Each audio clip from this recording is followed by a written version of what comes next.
In 30th year of the Meiji era in Tokyo, the government makes a rule to drive out all supernatural creatures like demons and ghosts. During this time, a blue-haired man known as the Demon Slayer of the theater troupe becomes famous. He is so strong that he can crush enemies with his bare hands. One day, during a stage performance, he defeats a cricket spirit in front of hundreds of people. His power is so terrifying that not only the audience but even his theater leader calls him a monster. One day, when people rush to buy food because of shortages, the blue-haired man walks through the streets to buy his favorite liquor. The shopkeeper looks at the black marks on his body and wrongly thinks he has a disease. This reminds the man of the painful experiments done on him by a man with an elegant baton marked with the letter M. Trying to forget those memories, he continues walking and finds a group of villagers attacking a cat, thinking it's a demon. They tell him to kill it, but he refuses to hurt the innocent animal. The crowd leaves, angry at him. That night, after saving the small cat, he meets a huge one. As usual, he defeats it with one punch. Tired after fighting, he tries to rest but is suddenly followed by a strange woman in a maid outfit. She carries a birdcage and blocks his path. The maid pulls out a long rifle with a bayonet, but the man moves faster than her and pours his liquor into her gun barrel. She still tries to fight him with her bayonet, and they battle fiercely. In the end, the blue-haired man wins again with his great strength. Then, a calm voice comes from the birdcage. The voice says it will forgive his rough behavior. The one speaking is the creature inside the cage, and it starts telling the truth about him. The man is half human and half demon. The demon part in him is slowly taking control because too many demons were forced into his body during experiments.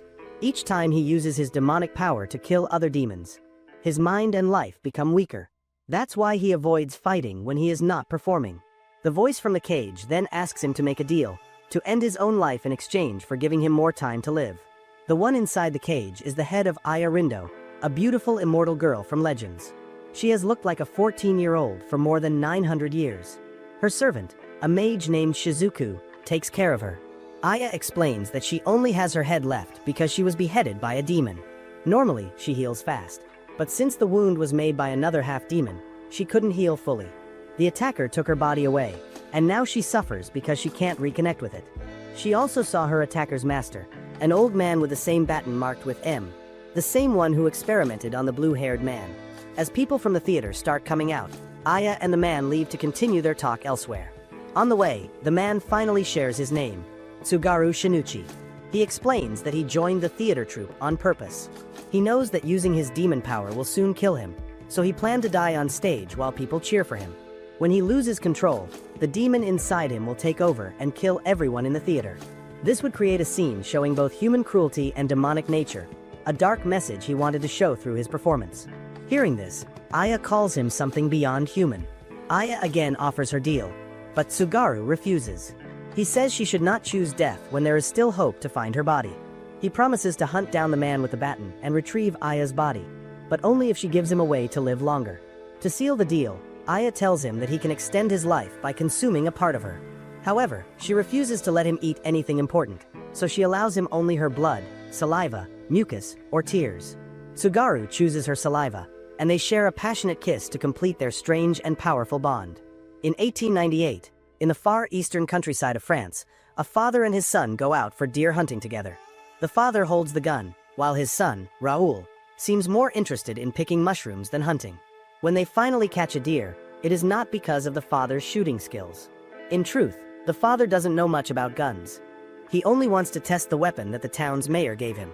Pretending to hunt is just a way for the father and son to act more human and hide their real identities as vampires. It helps them avoid being hated or hunted by people. At this time, humans have started hunting and killing vampires. The father himself once faced a deadly attack from a vampire hunter. That same hunter's silver stake was taken by him and locked away in the cellar so it wouldn't harm his family. But today, something terrible happens. The lock on the cellar is broken, and the silver stake is covered with hot vampire blood. Realizing this, the father panics and runs to check on his family. His son Raoul has been walking beside him. The oldest son is still at home. The loyal butler is safe, and the little daughter happily sings with the maid. But one person is missing, his beloved wife. When he enters the room, he finds her sitting still in a chair, a large wound open in her chest. The bright red blood drips like rose petals, filling the Baron's heart with pain and sorrow. He has always tried to live peacefully with humans for the sake of his family, but now he can no longer hold back his grief. Even though his wife is brutally murdered, the newspapers show no sympathy. Instead, they publish cruel headlines and claim that the killer should not face punishment because vampires, in their view, are not human and don't deserve human rights. Long ago, the Baron's family had agreed to a peace deal with humans. In exchange for giving up human blood, they were promised equal rights. The Baron even took his children to church regularly to prove his goodwill. Yet, none of this could save his wife from being killed. The assassin's message is clear: no matter what vampires do, they can never be equal to humans. When the Baron's shadow appears outside his mansion, reporters rush toward him, hungry for scandal and gossip. They bombard him with questions, showing no kindness. Only one young journalist, a 14-year-old girl named Cuber, truly believes in justice for his family. She insists that the police closing the case is an act of discrimination. Seeing her sincerity, the Baron shares that he has already hired 2 famous private detectives who specialize in monster-related cases. Their names are known across Europe: the Immortal Rindo, who travels in a birdcage, and the demon-slaying man, Tsugaru Shinuchi. Together with their companion, the maid Shizuku, the 2 detectives have solved countless mysterious cases. Now, the 3 ride cheerfully in a horse-drawn carriage, heading to the Baron's castle to solve this tragic murder. Along the way, Shinuchi tries to save a little money by paying the carriage driver less than the full fare. Rindo, who can sense people's emotions, can already read the driver's life story, how his wife always nags him and won't let him drink. But Shinuchi still insists on paying 1 franc less and tells the driver to ask for the remaining amount from the Baron himself. When they arrive, the Baron's family politely welcomes the driver into the mansion and pays the missing money. In the living room, only the Baron, his 2 sons, and the 3 visitors are present. Rindo and Shinuchi start to introduce themselves, but the conversation becomes confusing. The Baron and his sons can't stop staring at the maid, Shizuku. Only when she takes the luggage upstairs do they finally realize something shocking. The real Rindo is not the tall maid but the small talking head inside the birdcage. The Baron and his sons are speechless when they see her still alive, even without a body. After a short explanation about losing her body, Rindo begins questioning the Baron about how he discovered his wife's body. Although most of the details are already published in the newspapers, the Baron painfully repeats the story. His family had 5 members: himself, his wife, 2 sons, and their youngest daughter. They also had 2 servants, the old butler, who had long been his close friend, and a kind maid who looked after the children. His wife, who was originally human, loved fixing furniture. The sound of her hammering often echoed through the house.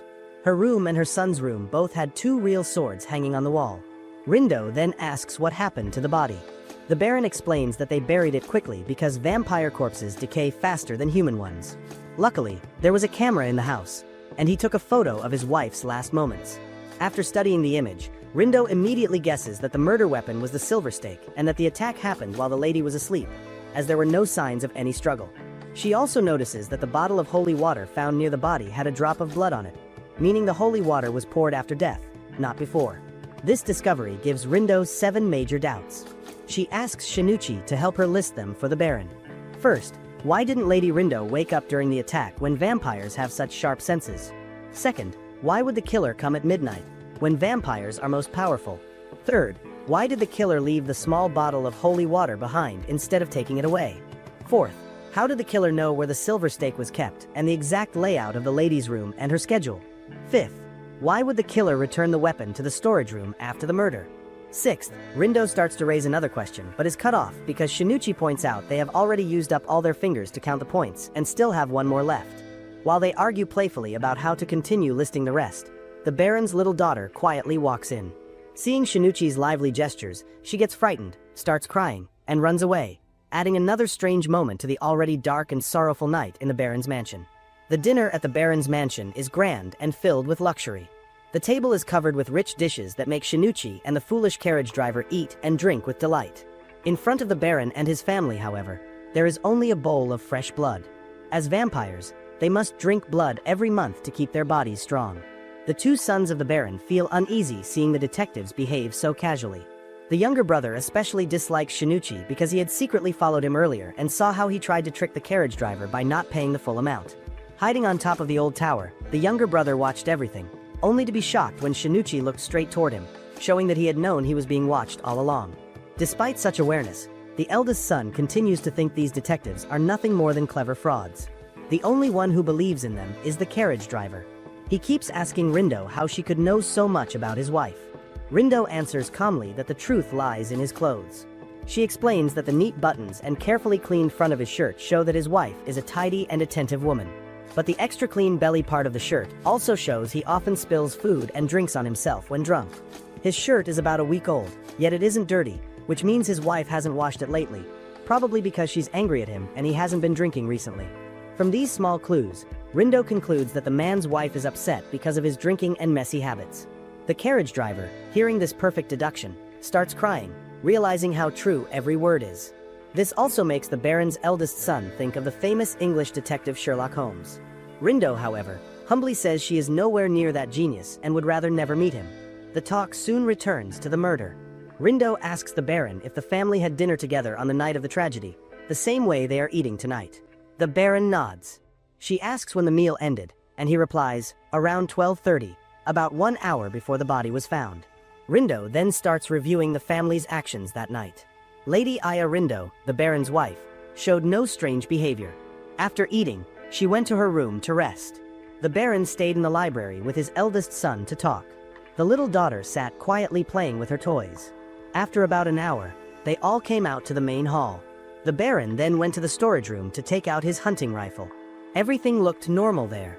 When he left the house, he met his younger son, who begged to join him for a walk in the forest to see the trees. The father agreed, and they went hunting. The Baron fired his gun into the woods several times but didn't hit anything. The eldest son, meanwhile, went back to his room to read alone after his father left. When asked where the younger brother was during the 30 minutes right after dinner, he reacted nervously and became defensive, as if offended by suspicion. Rindo stays calm, reminding him that she suspects everyone equally. After a while, he finally says he was in his room the whole time and heard nothing unusual. Next, the detectives question the young maid. Nervous but honest, she explains that she followed her normal routine. At 12:30, she cleaned the kitchen, and around 1 o'clock, she went to the laundry room. On the way, she met the little sister, who was bored, so she took her along to sing while working. She only left once to use the bathroom for a couple of minutes. The butler says he spent the whole time in the basement, busy with work, and didn't hear any sound either. After hearing everyone, Rindo calmly says that only 2 people could have committed the crime, the eldest son Clarice or the butler. The Baron reacts strongly, refusing to believe anyone in his house could do such a terrible thing. At that moment, the youngest daughter bursts into tears and runs out, and the tense dinner ends. Later, on the way back to their rooms, Shinichi, Shizuku, and Rindo discuss what they've learned. Rindo says something still doesn't add up. She tells Shizuku to secretly watch the 2 servants since no one in the Baron's family has burns on their hands. The silver stake would have burned anyone who touched it, so only the servants remain suspicious. Just as Shizuku leaves to observe, the eldest son appears. He looks angry and insists that he isn't the murderer. Suddenly, he attacks Shizuku, but since she feels no pain, he quickly grabs Shinichi by the neck instead and throws him hard onto the floor. Even as he's being strangled, Shinichi keeps a calm smile and doesn't fight back. The eldest son storms off, leaving everyone shocked. This violent outburst makes it seem likely he's guilty, but Shizuku still believes he's not the killer. She insists on finding the truth. Back in the dining room, Shizuku stands with the 2 servants. She starts a friendly chat and asks about their work. The butler smiles politely, saying that although working nights is tiring, after 20 years he is used to it. The young maid says she's still not used to it, but is very good at drawing animal blood for meals. As the butler turns to leave, Shizuku stops him. He says he has to meet the Baron, but the maid informs him that the Baron is out in the forest with Shinichi and Rindo. Out in the forest, the Baron walks beside the 2 detectives, expressing his sadness and fear of losing more family members. He insists that the killer cannot be one of them, arguing that the method used matches the style of vampire hunters. He speaks about immortal beings who never age or die. Rindo replies calmly that even immortals can die if they are killed by demons. However, she adds, demons are not the strongest creatures since they lack defense and intelligence. The Baron suddenly realizes the meaning behind her words. The demon and the immortal she's describing are standing right beside him, Shinichi and Rindo. Just then, an arrow shoots out of the darkness and hits the Baron's neck. Fortunately, it's an ordinary arrow and can't kill him. Moving like lightning, the Baron rushes toward the direction of the shot and captures the attacker. The man struggles, but the Baron pins him firmly to the ground. Before he can strike, Shinichi and Rindo quickly intervene and stop him. After questioning the attacker, they discover he just arrived from Germany and couldn't be the murderer. He came only to avenge his friend Hugo, who had tried to kill the Baron a day earlier but was slain instead. This man didn't even know his friend carried a silver stake, proving his innocence. The detectives release him, realizing he has nothing to do with the murder. Now everything points toward the real killer, the person Rindo already suspects. The detectives decide to return to the castle to finally reveal the truth. Everyone in the Baron's mansion gathers inside the library as Rindo begins to explain how she solves the case. She recalls her 7 reasons for doubt and starts speaking calmly. First, she asks why Lady Rindo did not wake up during the attack, even though vampires have very sharp senses and can sense danger easily. Second, she wonders why the killer decided to strike at midnight when vampires are at their strongest. Third, she questions why the killer left the holy water bottle behind when it was small and easy to carry. Fourth, she asks how the killer knew exactly where the silver stake was kept, which room the lady used, and what her routine was. This means the killer must be someone who knows the house very well. Fifth, she asks why the killer put the silver stake back in the storage room after the murder. These 5 questions already prove that the killer must be someone living inside the mansion. Moving on to the 6th point, Rindo says no one in the house heard any sound when the victim was attacked. Normally, driving a stake into someone's body would make a loud noise, much louder than hammering a nail. That means the crime didn't happen the way people thought. She believes the silver stake was not the real murder weapon. The weapon had to be something similar in size, but made from a much weaker material. If the killer used a hammer, the weapon would have broken. Rindo explains that this is why the killer didn't use a hammer. Instead, they used something fragile but deadly. To support her reasoning, she talks about the 7th suspicious clue, the glass bottle found at the crime scene. It was dirty from the inside, even though the outside looked clean. That means it never held any real liquid. It was just fake evidence left by the murderer. But then, how did holy watermarks appear on the victim's body while the bottle was completely empty? Rindo gives the answer. The weapon itself was made of holy water frozen into the shape of a stake. After the killing, the murderer waited until the Baron went to get his gun, broke the storage room lock, and poured the victim's blood on the silver stake to make it look like the murder weapon. Once she finishes her clear and logical explanation, Rindo turns to Shinichi and asks if he understands what that means. Shinichi answers cleverly that the killer wanted to trick everyone by changing the real time of death. By finding the real time of the crime, the number of suspects could be reduced. Rindo then lists 5 conditions that would identify the murderer. First, the person must have been able to kill between 12:30 and 1 o'clock. Second, they needed to make an alibi between 1 o'clock and 1:30. Third, they needed a few minutes to secretly throw the fake silver stake back into the storage room after the Baron checked it. Fourth, they had to be strong enough to stab the stake through the lady's chest. And finally, they had to be quick and silent enough to kill her without waking her up.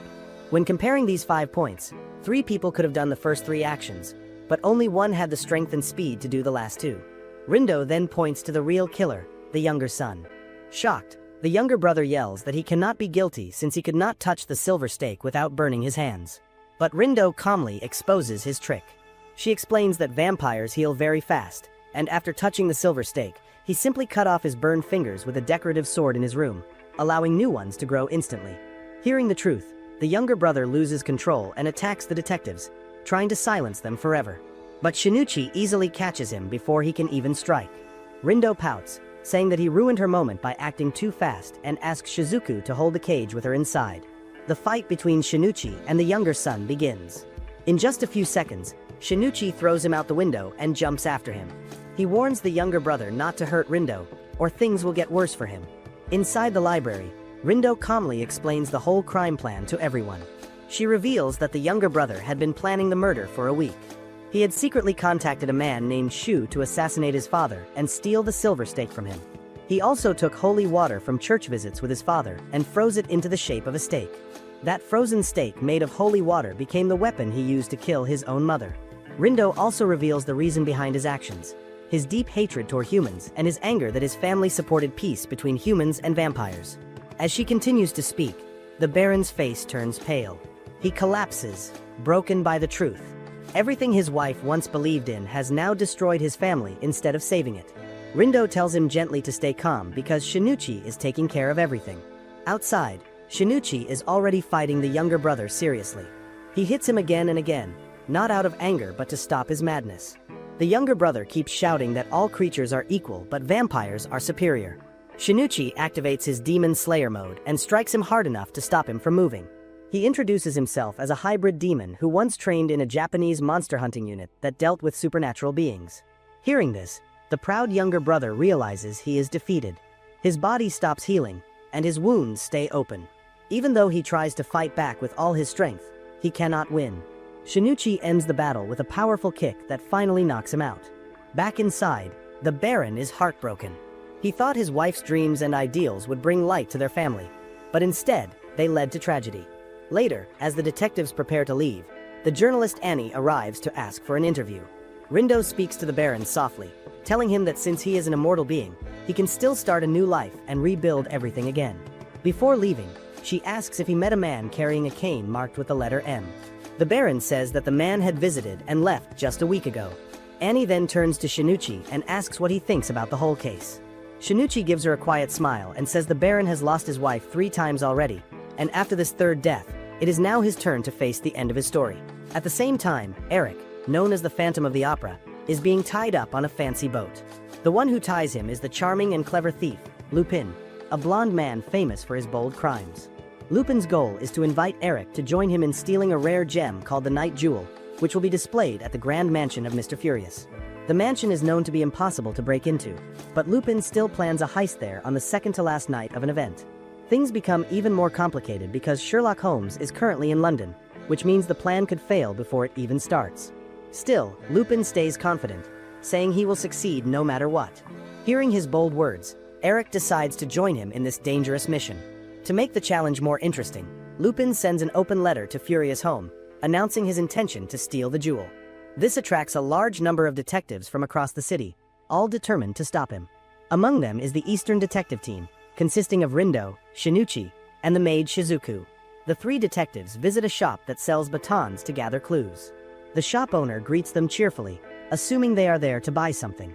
But when Shizuku lifts the small cage to reveal Rindo's talking head inside, the poor man is so terrified that he faints on the spot.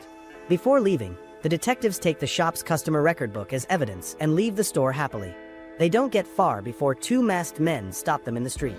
The men demand the detectives return the book. When Rindo and the others ask if they are police officers, the men laugh and say that the police here could never match their skill.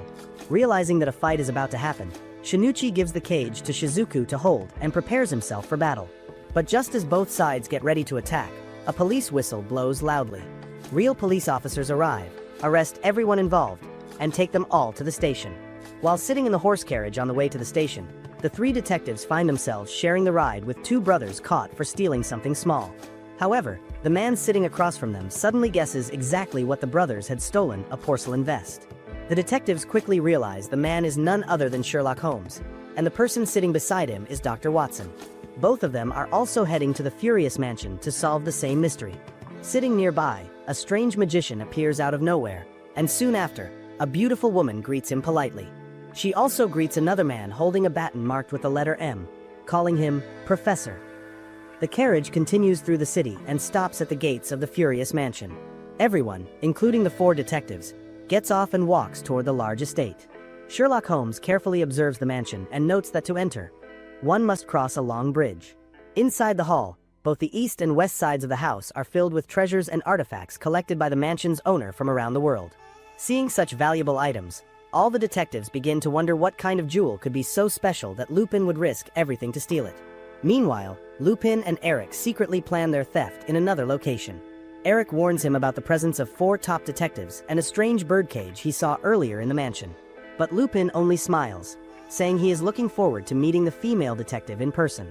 Eric scolds him for sending that open letter to the owner, but Lupin shrugs it off, saying it's just his polite way of announcing his arrival. Soon, Mr. Furious appears and greets all the detectives warmly.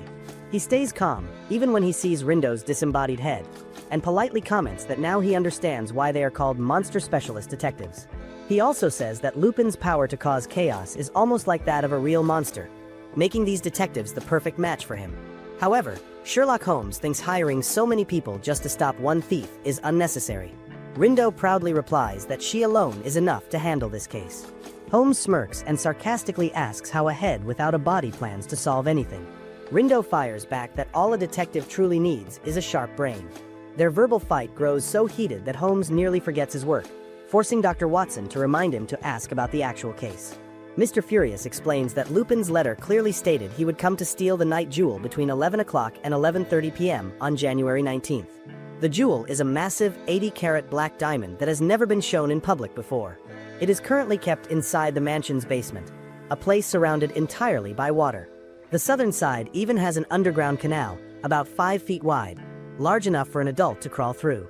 Hearing this, Holmes immediately instructs the butler to seal off that canal.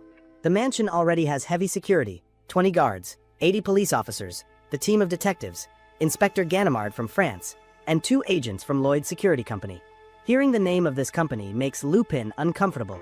Lloyd's is a powerful insurance agency with a 200-year history, famous for protecting valuable property using any means necessary. The company employs 7 elite representatives, all wearing white uniforms and known by code names such as Clown, ranked by their strength. Lupin once faced number 6 in the past, and the memory still haunts him. Now, the 2 representatives assigned to guard the Furious Mansion are number 5, Rindo, and number 7, Fatima. Rindo number 5 is clearly annoyed by Shinuchi and Rindo's team because they are not human. To him, non-humans are dangerous and unpredictable, which makes them a threat to the company's safety mission. Shinuchi quietly notices that even though Rindo number 5 acts tough, he seems very reluctant to go down to the basement. Fatima, the girl ranked number 7, keeps begging him until he finally agrees to go down with her. They walk along the bridge leading to the wide underground basement, guarded by soldiers. 2 guards unlock the heavy doors, and Mr. Furious uses his personal key to open the final lock. Inside lies a massive vault, once a prison room, now converted into a secure safe chamber. When the safe finally opens, everyone stares in amazement at the diamond's dark beauty. The night jewel shines faintly, engraved with strange words from the 14th century. Red dawn like blood, purple dusk like a corpse, night moon shining. Do not look at ugly me, for in my body there is a wolf. Rindo recalls an old legend from southern Germany, where a tribe of dwarfs was wiped out by werewolves. Before dying, they created 2 cursed items to take revenge: an unbreakable jewel and a mysterious safe that no enemy could ever open. Listening to the story and seeing the jewel's eerie glow, Rindo promises firmly that she will protect the night jewel with all her strength until the end. At the same time, in another place, a red-haired woman and her team are annoyed because Lupin is planning to steal the same thing they want. This group has met Rindo and Shizuku before. The detective team finds it almost impossible to sneak into the basement, so they guess that Lupin will try to disguise himself as one of the guests. Holmes then tells Mr. Felias to continue with their plan. While Shinuchi is worried and asks Rio if she has any plan, she only smiles and says her plan might sound silly, hinting at a man named Ishikawa. This makes Shinuchi confused and silent. He starts talking about losing his luggage and how theft at home should be avoided.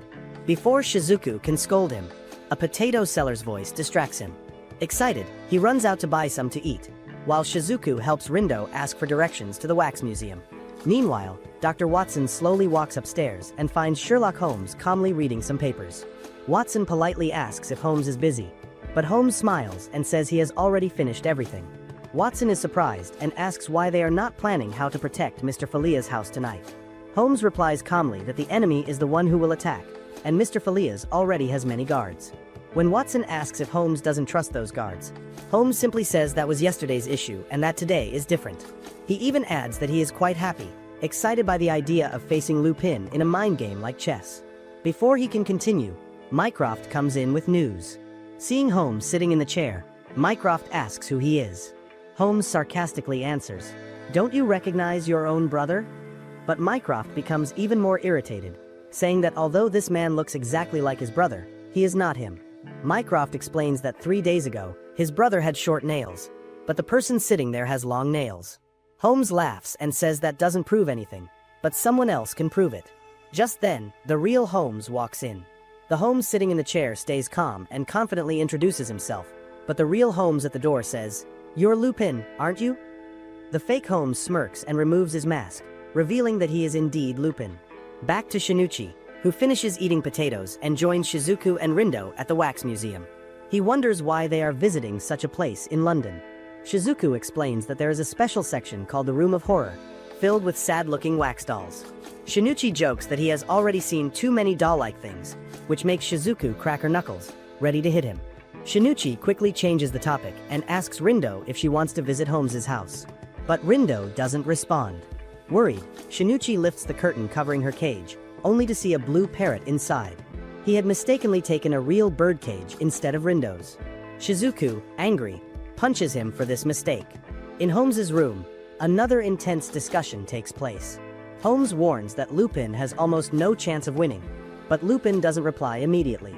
Instead, he asks Holmes if he knows what a key is used for. Holmes answers that it is for locking things, but Lupin grins and says it's for unlocking them. He boasts that if someone else can open a lock, then he can too. With confidence, he bids farewell to Holmes and Watson, jumps out of the window, and lands on a fast horse carriage. The carriage is being driven by Eric, who asks Lupin if he has talked to Holmes yet. The blonde thief cheerfully says that they even had tea together, and that he has already set 2 traps before the real game begins. As they ride through the busy street, their carriage almost crashes into Shizuku. Eric quickly stops, and Lupin jumps down, kindly asking if she is looking for something. Shizuku, showing no emotion, asks if he has seen a birdcage. When he says no, she politely walks away, but Lupin follows and invites her into the carriage. Soon, all 3 of them travel together with Eric driving. Meanwhile, Shinichi is still looking for Rindo's cage when he runs into Annie again, who says she is going for a job interview. Back at Holmes's place, his group spots Eric wearing a strange mask. They realize that Eric might be one of the Phantoms of the Opera, though they don't know which opera house he belongs to. Mycroft and Watson are curious about why Lupin would dare meet Holmes face to face. Holmes says it's because a true gentleman never lies about his game. Mr. Mycroft warns Holmes about the 2 men from the insurance company. They are not here to protect the jewel, but to destroy monsters. Their real goal is the special safe that can seal werewolves. After taking it, they will blame Lupin for the theft. Holmes listens calmly and says he still plans to recover the jewel. But Mycroft, before leaving, asks if Holmes intends to use Baritsu in such a risky situation. Later, Holmes and Watson talk about whether they can trust the 2 Eastern detectives. Holmes remembers that Rindo cannot die easily. At that very moment, the man carrying Rindo's cage gets startled and drops it, causing her head to roll onto the street. A fast carriage passes by and crushes her head into 2 halves. Surprisingly, Rindo regenerates and calmly asks 2 nearby thieves for a ride. The thieves, seeing her power, pretend to help but instead kidnap her. Just then, Shizuku's carriage passes by, and she spots Rindo's head rolling away. She immediately orders Eric to chase them. At the same time, Shinichi and Annie find the empty cage. When they see the carriage carrying Rindo and another chasing it, Shinichi leaps onto a rooftop to pursue them. Annie quickly grabs a bicycle from an old man and follows. Shinichi catches up first, jumps onto the thieves' carriage, and puts Rindo safely back into her cage. The 2 thieves fall to the ground just as Shizuku's carriage stops nearby. Seeing Shizuku's angry face, the thieves run away in terror. Annie arrives and holds the cage carefully. Rindo looks at Lupin and asks who he is, but he humbly says he doesn't deserve to introduce himself. Rindo, recognizing Holmes's style of dress, instantly guesses he is Lupin. He smiles, realizing that everyone knows who he is, and says, "What a fun day."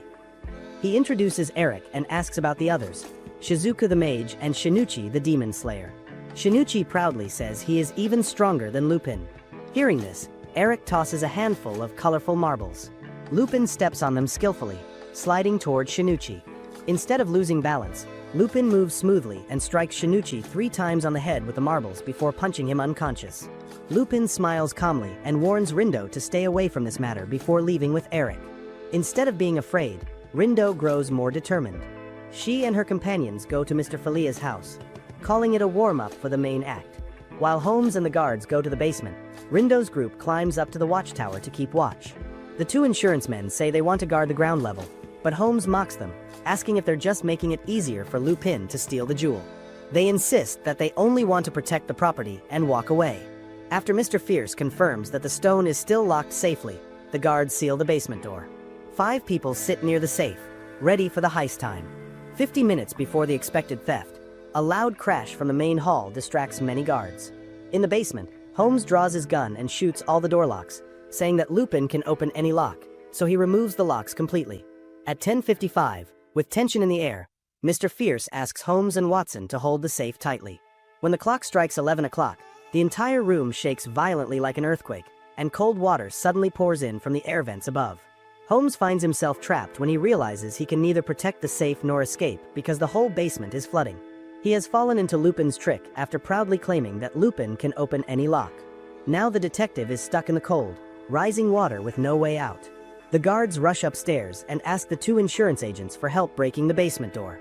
Agent number 5, named Reynold, orders number 7, Fatima, to go down and help, while he stays to continue his assigned task. Reynold shoots several arrows that pierce through the thick metal gate, creating large openings that allow the water to drain out.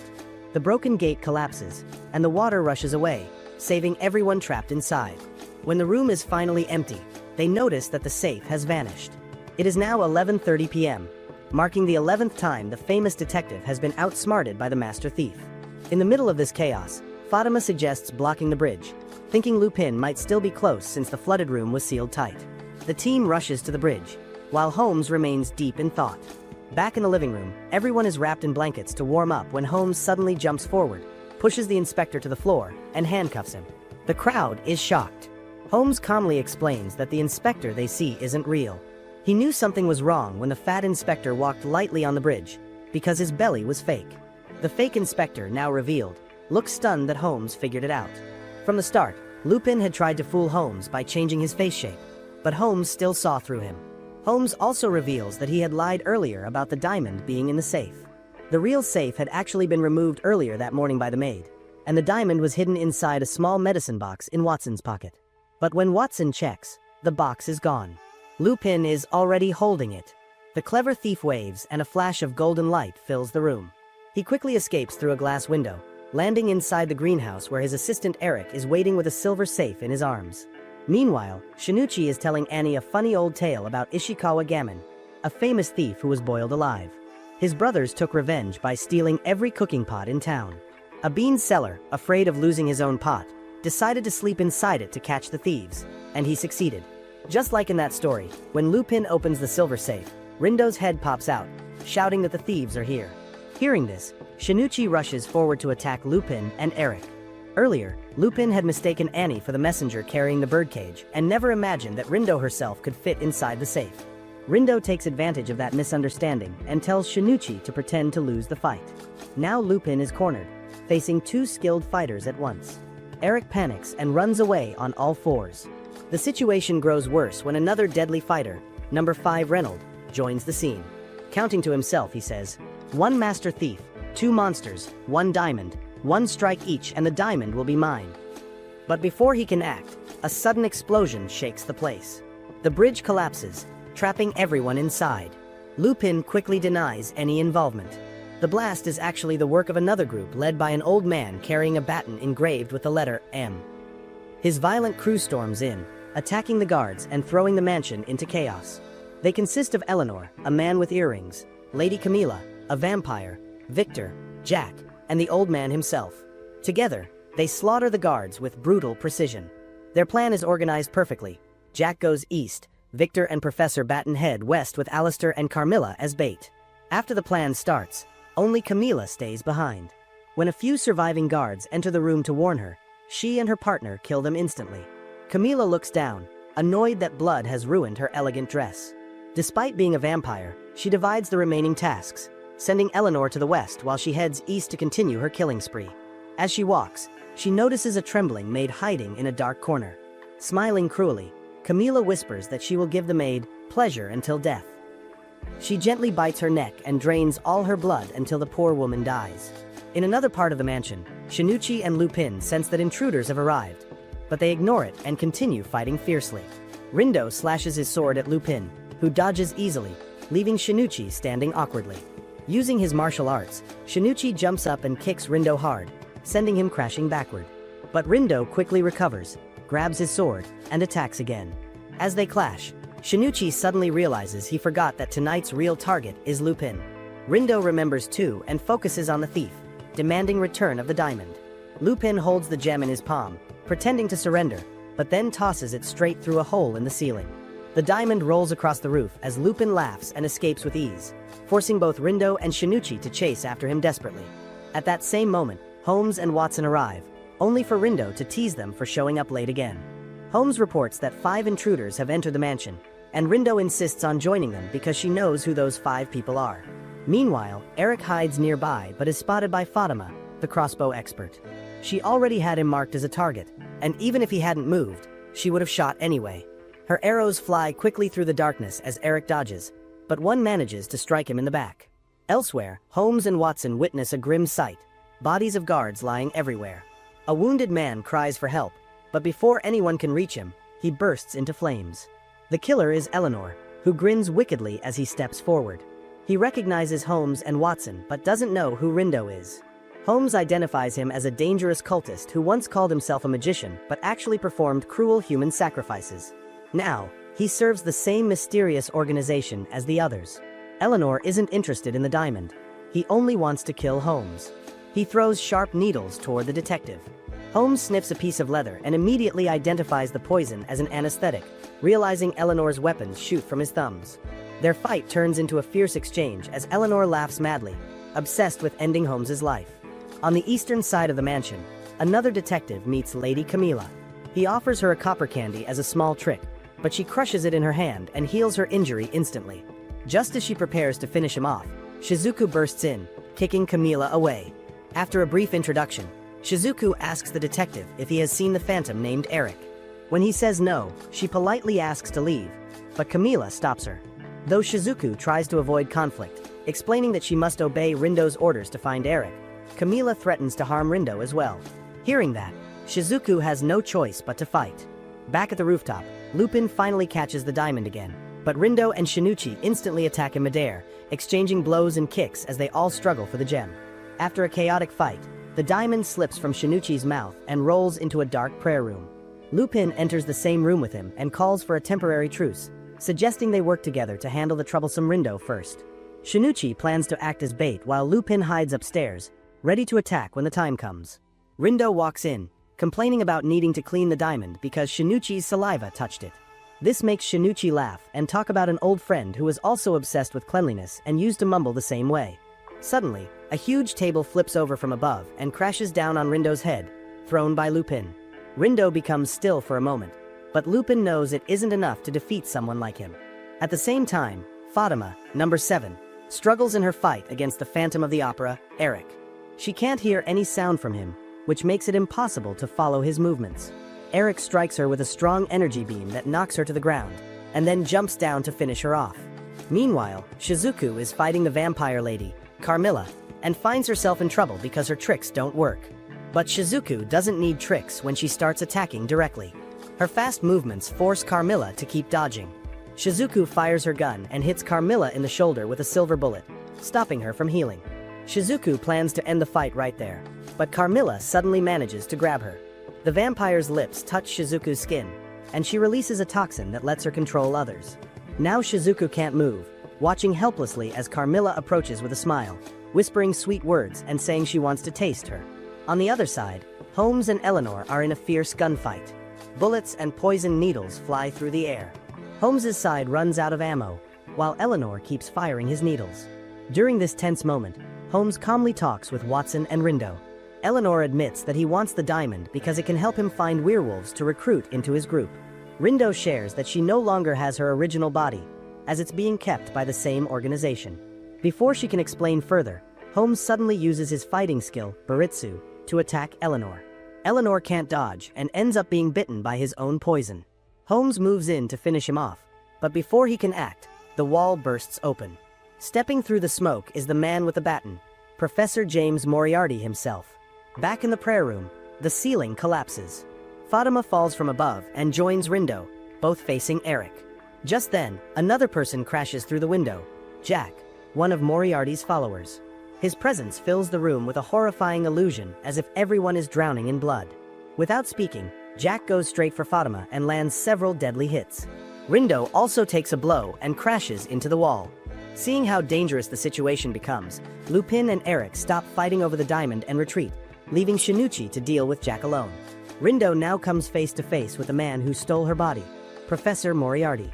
He already knows everything about her because he has been watching through a birdcage device. Moriarty tells her that he has no plan to return her body because it's a valuable specimen. After 8 years, he has rebuilt his criminal organization called the Night Party, made up of powerful monsters from around the world. His large assistant, Victor, even pulls up a chair for him so he can sit comfortably while explaining his goals. Moriarty tells them about one of his past students who wanted to gain the power of monsters by implanting their traits into human bodies. That student is none other than Jack the Ripper, who is now fighting Shinichi. Both men recognize each other, and after a short introduction, they clash fiercely. Jack realizes that Shinichi looks familiar. Meanwhile, Moriarty proudly explains his experiments. He says he came to Japan to hunt two rare kinds of beings, demons and immortals.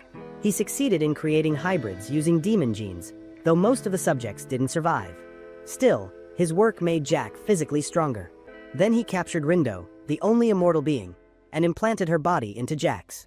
But because Rindo was not born naturally immortal and was created through artificial means, the result wasn't perfect. Jack gained strong immunity but not true immortality.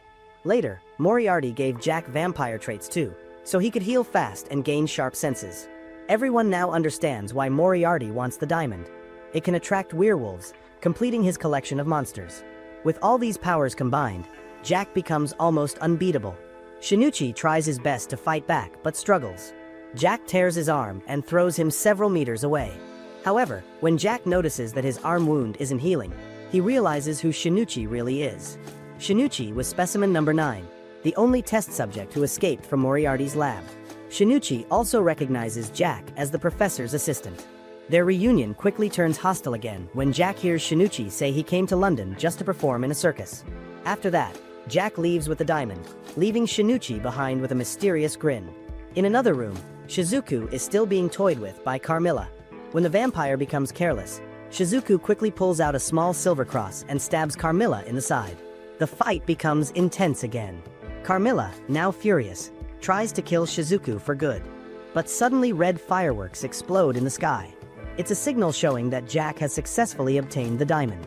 Seeing the sign, all the night party members stop fighting and prepare to retreat. Their leader, Moriarty, smiles calmly and says it's been a pleasure to meet everyone, introducing his group by name before leaving the mansion. Later, everyone gathers in Mr. Fuse's living room. Shinichi is seriously injured but still manages to smile at Shizuku, who is weak from the vampire's poison and blushing in embarrassment. Lupin and Eric manage to escape through the canal, carrying the silver safe that Rindo left behind. It's a complete defeat for the detectives and Mr. Fuse. Elsewhere, the night party celebrates with wine, proud of their victory. But when they check Jack's pocket, they find no diamond. It turns out Shinichi secretly picked his pocket during the fight. The gem is safely back with Mr. Fuse. When everyone looks at the diamond under UV light, red words appear, Forest of Fangs. It's a sign of another bloody battle waiting ahead, as Shinichi, Rindo, and Lupin prepare to face the terrifying organization known as the Night Party. 8 years ago, a group of armed men chased monsters through a dark forest. Their hunt ended at a cliff, where a frightened werewolf mother and her child hid inside an old tower. The mother tried to calm her little one while outside. Angry humans shouted curses. Soon, the tower was set on fire, flames swallowing everything. Inside, the mother held her child tightly, her eyes filled with deep hatred as the fire consumed them both. Now, in the present, Shinichi travels with two beautiful women, Rindo and Shizuku, toward eastern Germany. Their destination is a small place called Will and Daub, which in translation means distant scream. Rindo suspects that James Moriarty's organization might also be heading there. As they walk, Shinichi, always curious, asks if Rindo has ever met a werewolf. She answers that she saw one about 150 years ago. Contrary to what most believe, she says werewolves are not just wild beasts. They are smart and can speak and reason like humans. They are skilled at hiding and can take 3 different forms: human, full beast, and half beast. In their human form, Rindo explains, they look completely normal and can be harmed by ordinary weapons. But Shinichi quickly asks if there's a form that makes them invincible to normal attacks. Rindo nods and describes the half-beast form, creatures as large as bears, with skin strong like steel and senses sharper than any human. Even bullets can't pierce them. Their hunting drive is terrifying, and once they set their eyes on prey, they never stop chasing. Shinichi can't help admiring such incredible strength. He then asks if werewolves have any weaknesses. Rindo jokingly guesses onions, since wolves are similar to dogs, and dogs hate onions. As they continue walking, the group meets an old man with white hair, wandering around and calling out the name, Louis.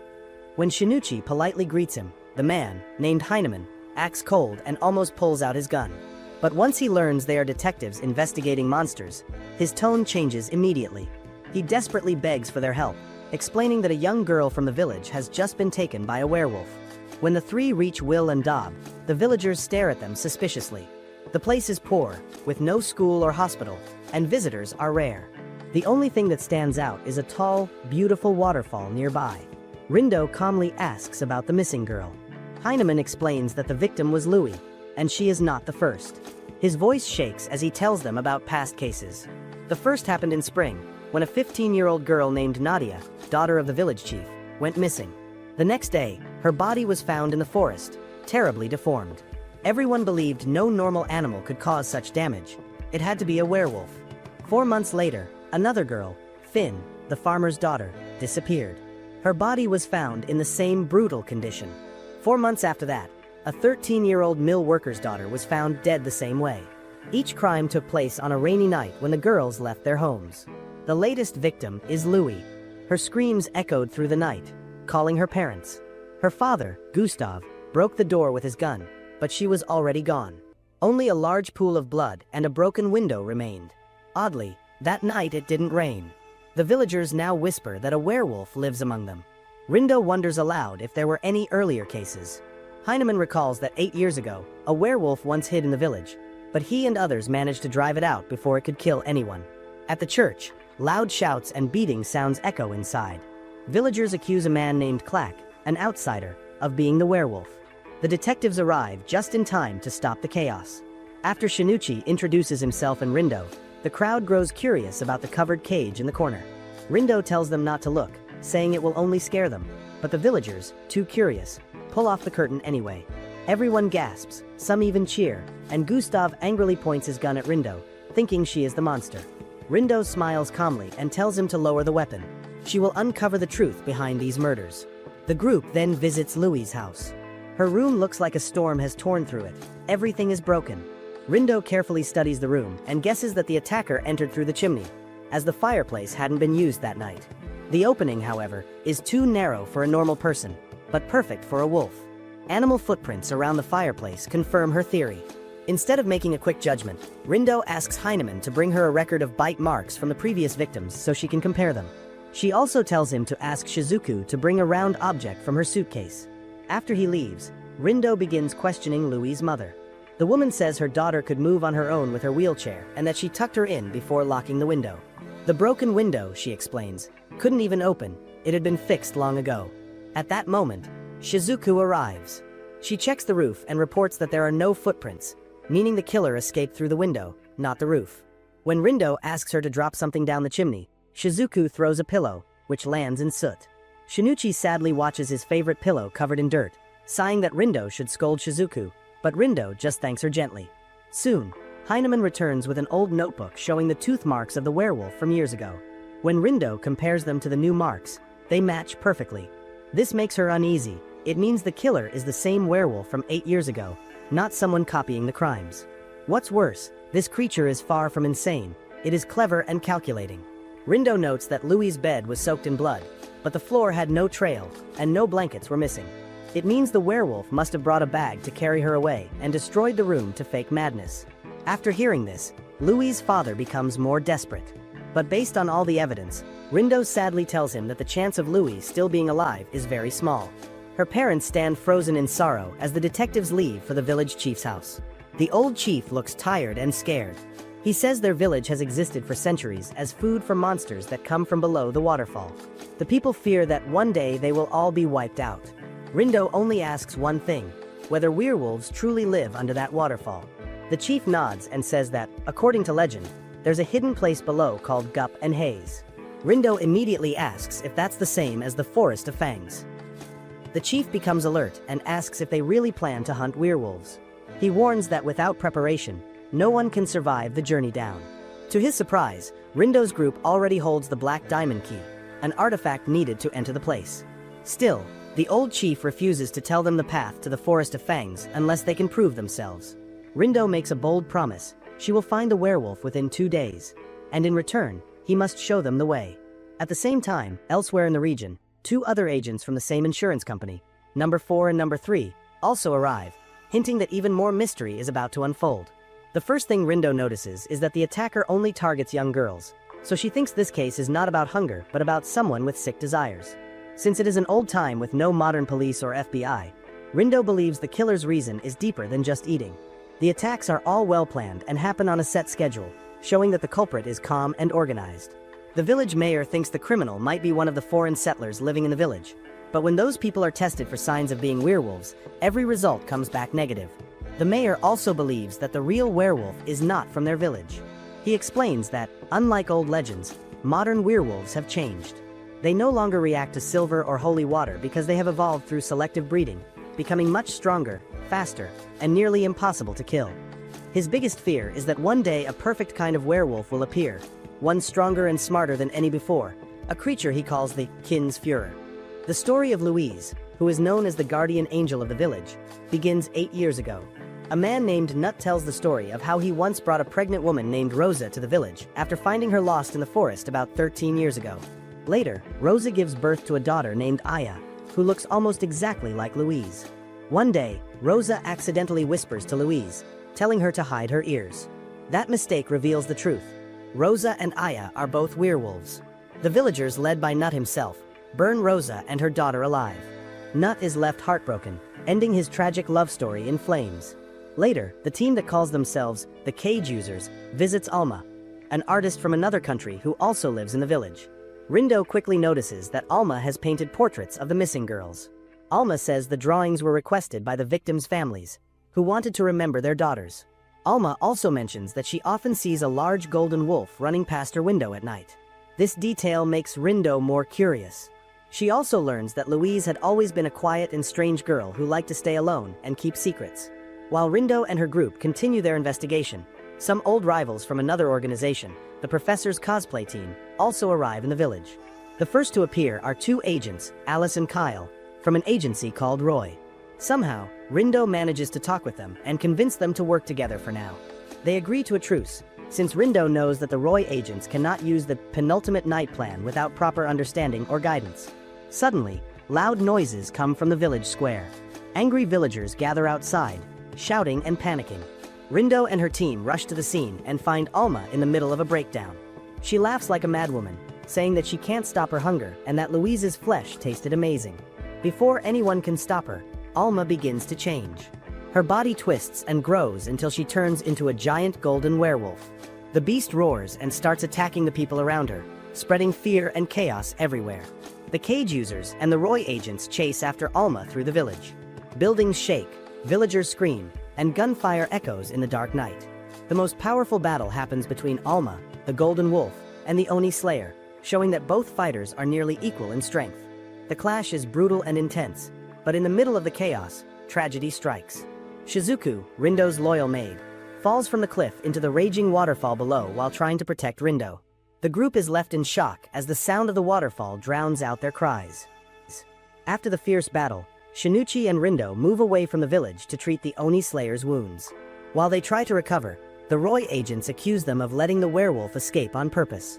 Now that the real killer has been exposed, the mayor keeps his promise. He tells Rindo and Shinichi how to reach the hidden werewolf village. His directions are clear. When the sun rises, they must stand at the ruins of the burned tower and face the sunlight with a gemstone engraved with a poem. The Cage Users, now reduced to only 1.5 members after their loss, travel together with the Roy agents. As they follow the mayor's guidance, they confirm the path to the wolf village. However, they are secretly followed by the professor's spies, who watch their every move from a distance. At the same time, Aya, also called Two Shoes, is shown to have been saved by a werewolf. She is later taken to the werewolf village by a young wolf girl named Nora and her two friends, Vera and Kaya. Vera is cautious and does not trust humans at all. She even thinks about warning the others that Nora has brought a human into their home. Nora, however, believes that if the wolf men find out, they will kill Aya immediately, so she keeps it a secret. As their talks continue, it becomes clear that the werewolf village is also facing a similar problem as the human one. Young girls there have been getting murdered too, and the villagers are trying to find out who among them is pretending to be one of their kind. Aya tells them proudly about her great master, the famous detective Rindo, who can solve any mystery. But Nora refuses to believe her story, saying she cannot trust humans, even if she once saved one. Later, Nora and her friends come up with a plan to secretly help Aya escape from the werewolf village. They choose to do it during the wolves' nighttime, which is actually daytime for humans. because werewolves see better in the dark. They try to cover Aya's human scent with herbs and ashes, but sadly, their plan fails. The wolves catch them before they can get far. Aya is taken to the center of the village, where the Wolf Council gathers. She is forced to stand trial for crimes she did not commit, the same cruel trial her mother, Rosa, faced 13 years ago. The rules are simple. If she is found guilty, she will be executed immediately. Vera and Kaya try to defend Aya, but the council refuses to listen. To them, humans are dangerous and untrustworthy. Just when the wolves are about to declare Aya guilty, a sudden gunshot echoes across the village. Everyone freezes. Moments later, Nora's lifeless body is found lying in the middle of the square. The crowd erupts in confusion and fear. When Rindo's student Aya examines the scene, she notices that Nora's body doesn't belong there. It was killed somewhere else and later brought to the center of the village. Still, the wolves cannot trace the killer's scent. It has completely vanished. Despite realizing Aya is innocent, the wolf leaders decide to keep her as a hostage for now, fearing more danger if they release her. Meanwhile, Rindo, Shinichi, and the Roy agents continue their dangerous journey toward the werewolf village. They are now working together after realizing they share a common goal. As they get closer to their destination, one of the professor's hidden assassins suddenly attacks them from above, throwing the group into another deadly confrontation. In another surprising turn of events, it is revealed that Victor and Aya actually share a strong connection. Victor somehow senses that Aya and her group are in danger, so he arrives just in time to rescue them from the Roy agents who were chasing them. As a sign of gratitude for his help, Shinichi decides to trust Victor. He shows him the true location of the werewolf village and even hands over the diamond as a form of guarantee in case the information turns out to be false. After Nora's burial, Shinichi unexpectedly meets Vera, who has been waiting on Aya's orders. Vera secretly takes them to the prison cell where Goody is being held. They give her the usual maid outfit to help her blend in, while Rindo focuses on gathering information based on Aya's earlier investigation of the area. The most surprising discovery they make is that there is no werewolf in the village by the name of Alma the artist. Unfortunately, the wolves soon catch a strange smell coming from the prison and immediately start chasing down whoever might be helping the humans. Rindo and Shinichi rush toward the scene, but when they arrive, the only thing visible is a strange rock that looks unnaturally well-shaped. Upon closer inspection, they realize it is not just a rock, it is the entrance to a secret tunnel. After careful examination, Rindo figures out that the murders of the werewolf girls must have happened inside this hidden tunnel. The tight and closed space explains why the wolf men could never detect the killer's scent. As they go deeper inside, they find more disturbing evidence: a trail of blood, a cloth soaked in red that was likely used to carry the victims, and even a rifle that was probably used to shoot them. They also find a pool of water inside, which proves that Nora was murdered here before her body was moved to the center of the village. Things take an even darker turn when they discover a small living space in the tunnel, with a calendar carved onto the wall showing dates that match the times of the killings. Nearby lies the dead body of Alma the artist, confirming that the murders in both villages are linked together by one mastermind.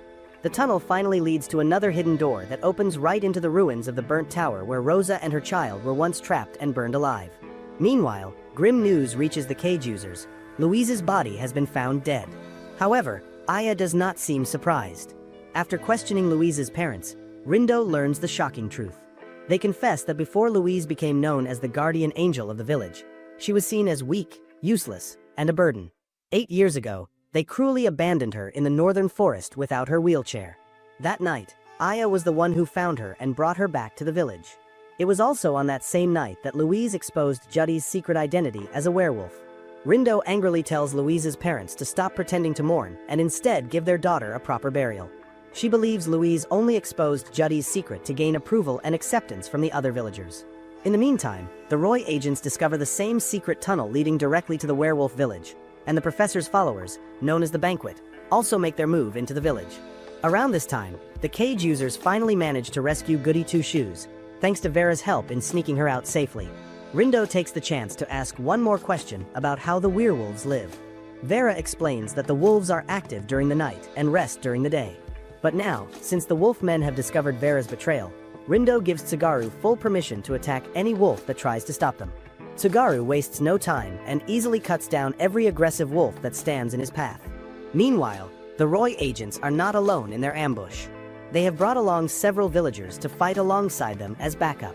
The situation quickly explodes into an all-out battle between humans and beasts, with chaos spreading across the village. As Rindo and Vera visit Nora's grave to pay their respects, The professor's banquet finally joins the battlefield too, adding even more fire to the fight.